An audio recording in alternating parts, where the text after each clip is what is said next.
Woo! Got my truck cleaned. Man, that thing looks pretty.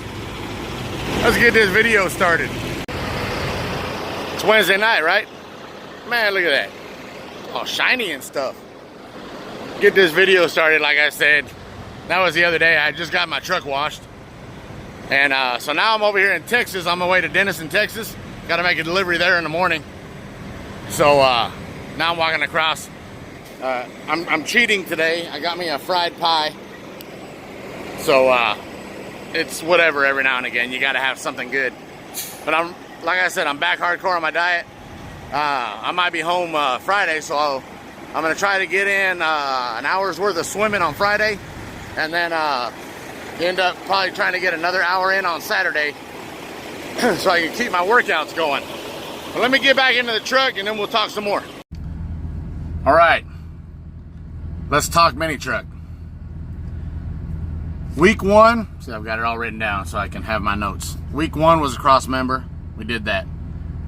Bags, lines, and paint. We didn't put the bags in, and we didn't put the airlines in, but we did get the whole rear end painted.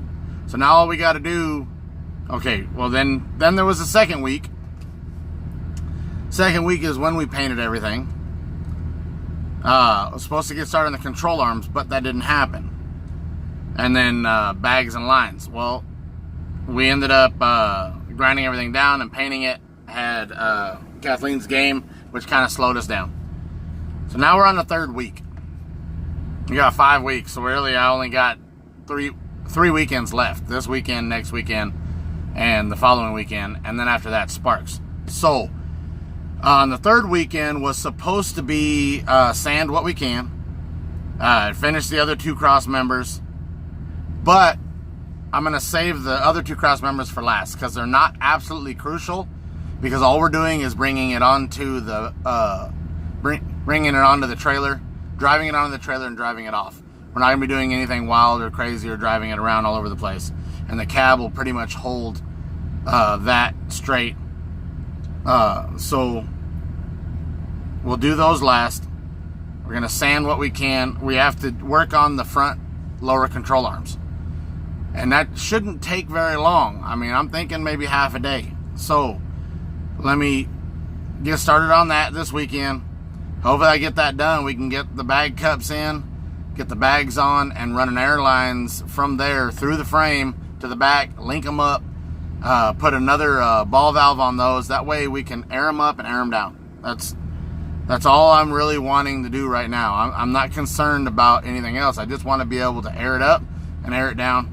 I'd like to be able to use one of our compressors, one of our via compressors hooked up to a couple relays, basically, just so we can flip a switch on and off so we can air it up and let it down. That way we don't have to bring another type of compressor with us or running AC to be able to run a household compressor. So that's that with that. That's what we'll be doing this weekend. The fourth weekend, put the sand more of what we can. I'd really like to get the back of the cab of the Ranger sanded. That's what I'd really like to do before getting the bed on. I'd like to get it sanded down pretty good and get it primered.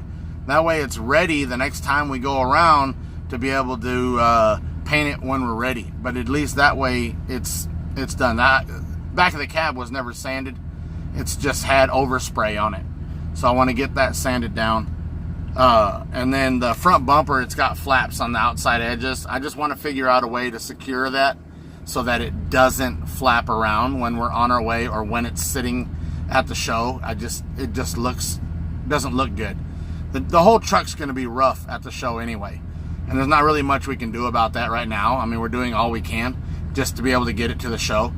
I'm not worried about the hole in the floor of the cab. I'll probably end up throwing something over the hole just to seal it off, just so that it's not a gaping hole back there. We've got those seats in there right now. That way we can at least sit in it. And then let's see. The last thing on the 5th week is still get the gas tank and the gas tank wiring done. and get that all put on so that we can start the truck and move it. Put some gas in the gas tank. So that's what we got going on for the next 5 weeks still. It's really not a whole lot. The most in-depth part of this whole thing is getting those lower control arms adjusted the way we want them so that the bags can go in and we can get the airlines to it and air it up. That is a must-have. And then once I start getting under there later on to do the cross members, we're going to end up redoing the transmission cross member mount. You can buy one of those. If we've got the money, we might end up buying one of those. Other than that, you know, really just almost a straight piece of steel going across, secure it, and then have a way to mount the transmission to it. But I may end up just opting to buy that piece if we can. And then that's it. Man, we just need to go ahead and crunch the shit out of this. Appreciate you watching. Again, Earthscraper69, just search for me on the web. You'll find all kinds of different links and websites that I'm currently on, especially Snapchat and Instagram. Instagram's really getting slow lately, and I've been focusing more on Snapchat and getting a few things out of me during the week and whatever like that. So, see you guys. Thumbs up. And yeah, we're gonna build a fucking mini truck and get it back together at least. Later, everybody.